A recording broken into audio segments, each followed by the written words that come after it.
Hello guys, welcome to another video in which we would be discussing about how to add Senior Railcard to Apple Wallet. Are you having trouble adding your Railcard to Apple Wallet? Don't worry, in this video we'll help you find a solution for it.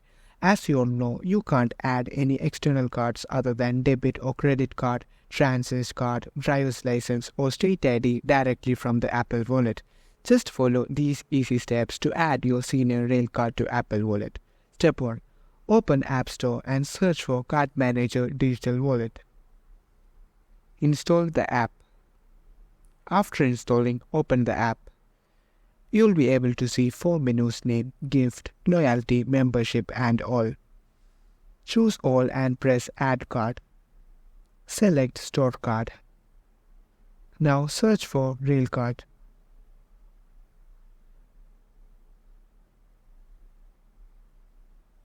Click on it. Now, you can scan your Senior Railcard via the front camera or enter your card details manually. After doing this, click on Save. Once you have pressed Saved, you will see an option to add it to Apple Wallet. Click on it and your card will be successfully added to your Apple Wallet.